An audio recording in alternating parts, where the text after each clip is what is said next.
अब हमर भाई गाय के मंत्री, मछली के मंत्री, दूध के मंत्री, अंडा बकरी जते कहो हमें एके चीज मांगलियन है, हमरा सुअर दे दा, जहाँ सुअर रहते वहां कोई इधर उधर वाला आदमी नहीं आता है, तो हमरा सुअर कुछ दिलाई दिया, क्योंकि हम वही काम करते हैं। दोस्तों नमस्कार, जैक्सन न्यूज़ के खास बुलेटिन में आपका स्वागत है। दोस्तों आज हम कुछ खास विषय पर वीडियो बनाने जा रहे हैं। हम भारतीय जनता पार्टी के कुछ खास नेताओं के ऊपर फोकस कर रहे हैं। आपको तो मालूम है कि 2014 से जब से भारतीय जनता पार्टी की सरकार केंद्र में बनी है और देश के प्रधानमंत्री का पद नरेंद्र मोदी जी ने संभाला है, तब से और अब तक यानी कि 2026 तक जो खास नेता उभर कर सामने आए हैं उनके बारे में आज हम चर्चा करेंगे। आपको एक तो आपको इस बात की तो जानकारी होगी कि भारतीय जनता पार्टी के बहुत सारे नेता जो सीनियर हैं, काफ़ी समय से 20 साल से भारतीय जनता पार्टी की सेवा में हैं, उनको धीरे धीरे करके साइडलाइन किया गया है। उनमें चाहे नाम मुरली मनोहर जोशी का हो, लाल कृष्ण आडवाणी का हो, आप ये कह सकते हैं कि ये तो उम्र दराज हो चुके हैं, इनको अगर साइडलाइन किया गया या पथ प्रदर्शक मंडल में शामिल कर लिया गया तो ऐसा कोई गलत नहीं हुआ है। ये केवल सीनियर लीडर के साथ नहीं है, यहाँ पर सिर्फ विचारधारा की बात है कि जो लोग नरेंद्र मोदी की विचारधारा के साथ बहने को तैयार हैं या उनके आभा मंडल के जो प्रभाव को मानने को तैयार हैं, वो उनके साथ में हैं। चाहे जैसे कि राजनाथ सिंह काफ़ी सीनियर नेता हैं, उत्तर प्रदेश के मुख्यमंत्री भी रह चुके हैं, लेकिन उनके मुकाबले में नरेंद्र मोदी काफ़ी जूनियर हैं। राजनाथ सिंह पार्टी के 2-3 बार अध्यक्ष रह चुके हैं और दिलचस्प बात यह है कि राजनाथ सिंह जब अध्यक्ष थे तब नरेंद्र मोदी को उन्होंने जो की कमेटी थी उससे बाहर किया था। आज यह स्थिति है कि राजनाथ सिंह नरेंद्र मोदी के सामने झुककर सलाम करते हैं। ये समझ लीजिए कि चमत्कार को ही नमस्कार किया जाता है। पिछले 10-12 साल में जिस तरीके से नरेंद्र मोदी जी की जो लोकप्रियता में इजाफा हुआ है, उससे कोई इनकार नहीं कर सकता। ये सभी मानते हैं कि कुछ तो है नरेंद्र मोदी में जिसका कि जलवा अभी भी बरकरार है। लेकिन बात इतनी ये भी सही है कि धीरे धीरे जो मोदी मैजिक है वो धीरे धीरे उसकी जो प्रभाव था वो ख़त्म होता जा रहा है।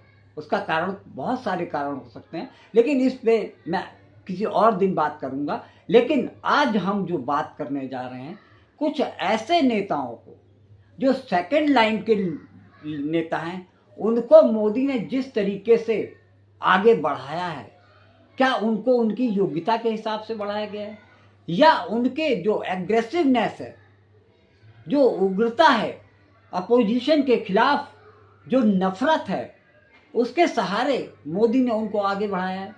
ये बात इस वीडियो में हम कहने जा रहे हैं।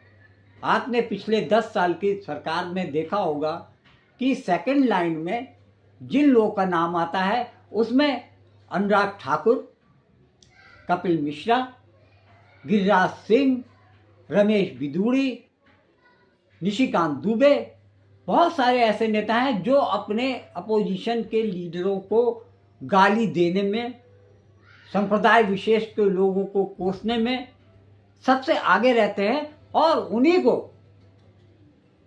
मोदी शाह की टीम ने आगे बड़ी जिम्मेदारियां दी हैं। इस बात को अब हम तफसील से आपसे बताने जा रहे हैं। इस वीडियो को पूरा देखिए, क्योंकि तभी आपको पता चलेगा कि ऐसे लोगों को भारतीय जनता पार्टी क्यों प्रमोट करती है। कुमार जी ने एक गार्जियन की हैसियत से, आप पासपोर्ट लेने जाती हो तो दिखाती हो कि नहीं, आप एयरपोर्ट पर जाते हैं तो दिखाते हैं कि नहीं, पाकिस्तान और इंग्लिस्तान की बात करते हैं। ये भारत है, भारत में कानून का राज चलेगा। नीतीश कुमार ने सही किया।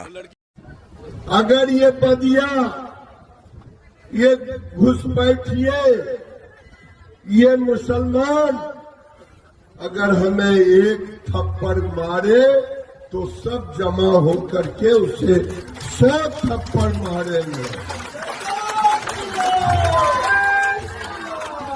ये करेंगे। भाई और बहन दोनों से कह रहा हूं, तो महादेव का कसम मन मन खाओ, हाथ उठा के कहो हर हर महादेव। इसलिए मैं कह रहा हूं कि सब मिलकर के इकट्ठा हो और एक साथ रहोगे तो सुरक्षित रहोगे। बटोगे तो बटोगे तो बटोगे तो बटोगे तो कटोगे, तुम खुद कह रहे हो दीदी। और इसलिए हर लोग अपने घर में महादेव का दिया हुआ, देवी का दिया हुआ, दुर्गा मैया के हाथ में तलवार रहता है न,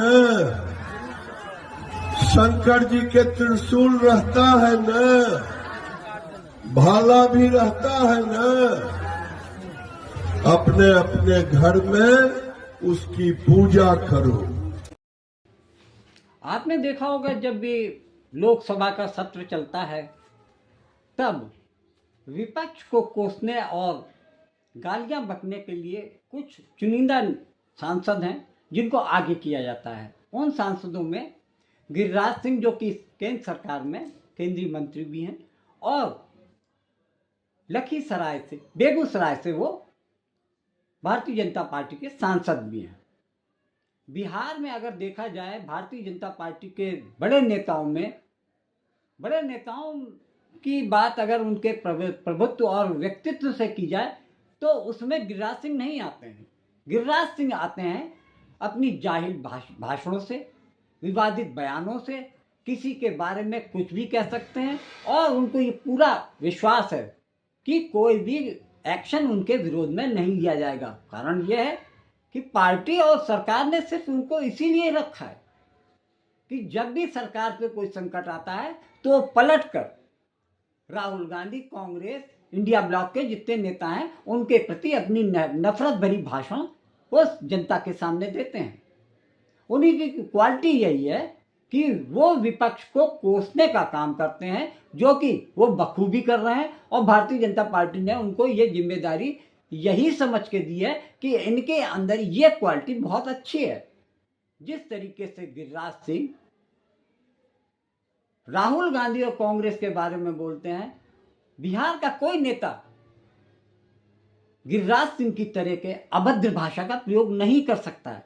ये बात भारतीय जनता पार्टी भी जानती है और केंद्र सरकार भी जानती है कि इनका उपयोग इतना मात्र है कि इनको कवच, सरकार का कवच मिलना चाहिए। बाकी इनके अंदर कोई भी खूबी या प्रभावित करने वाला ऐसा गुण नहीं है, सिवाय अपोजिशन को गाली बकने का, संप्रदाय विशेष के लोगों को टारगेट करने का।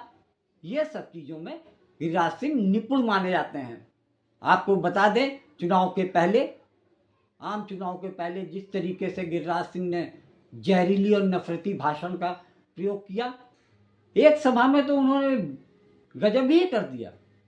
बहुत ही वाहियात बयान देते हुए कहा कि मुसलमान समुदाय को आम सभा के बीच में ये कहा, ये देश के नमक हराम हैं, ये देश के गद्दार हैं, ये एहसान फरामोश लोग हैं, सरकार इनके प्रति इतना सब कुछ देती है, अपनी योजनाओं का फायदा मिलता है, इसके बावजूद ये भारतीय जनता पार्टी के नेताओं को सपोर्ट नहीं करते हैं।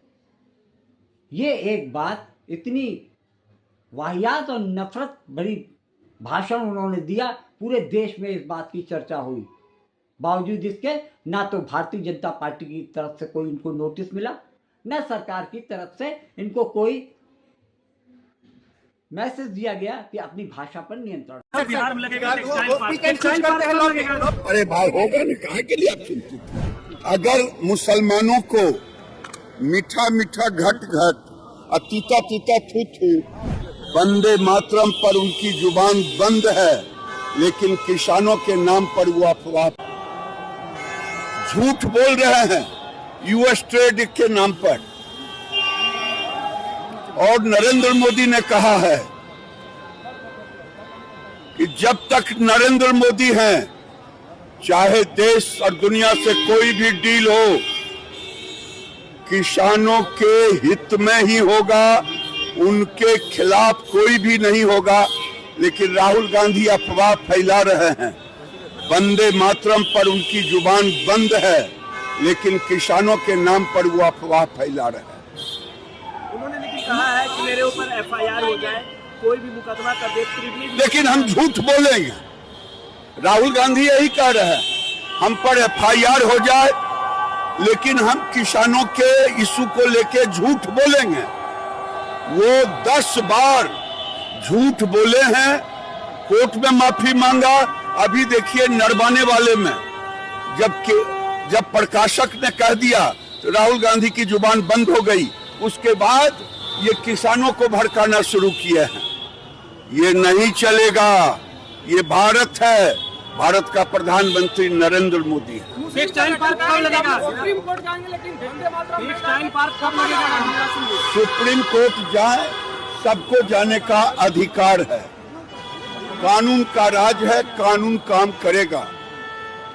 अगर मुसलमानों को क्रिमिनल लॉ, उसमें क्रिमिनल लॉ, यहाँ विभेद करेंगे वंदे मातरम पर, यहाँ पर कहेंगे कि मेरा मजहब है, मानना है तो सभी माने मुसलमान, और नहीं तो कोर्ट जो फैसला करेगा करेगा। टेक्सटाइल पार्क बिहार में लगेगा, टेक्सटाइल पार्क कुछ नहीं बोल रहे हैं। अरे भाई होगा ना।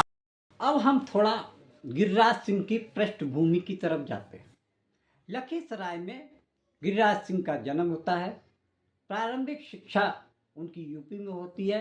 कारण यूपी के बलिया में इसलिए होती है कि उनके माँ बाप को लगा कि लखीसराय का जो माहौल है इतना अपराध में है कि वहाँ पर उनके बच्चों को सही तरीके से लालन पोषण नहीं हो सकता है। इसलिए उनको अपनी बहन के घर में, उनकी बुआ के घर में गिरिराज सिंह को भेज दिया जाता है। बचपन की पढ़ाई वो यूपी में करते हैं और उसके बाद जब वो बड़े होते हैं, ग्रेजुएशन वो अपने पटना से करते हैं। और इसी बीच में उनकी मुलाकात भारतीय जनता पार्टी के नेता कैलाशपति मिश्र से होती है। कैलाशपति मिश्र से गिरिराज सिंह काफ़ी प्रभावित होते हैं और वो राजनीतिक, शुरुआत में उनको घर वालों ने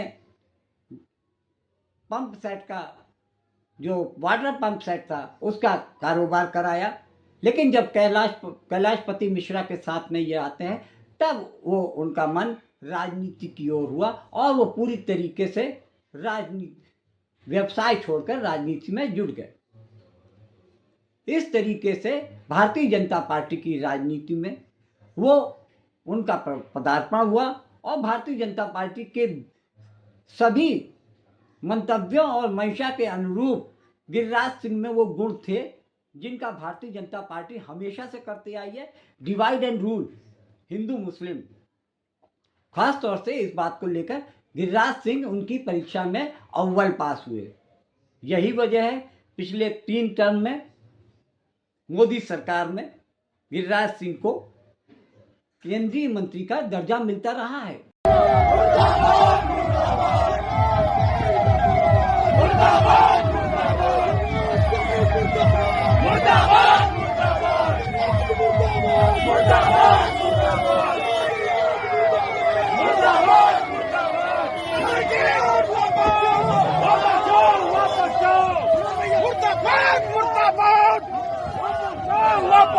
आगे बढ़िए।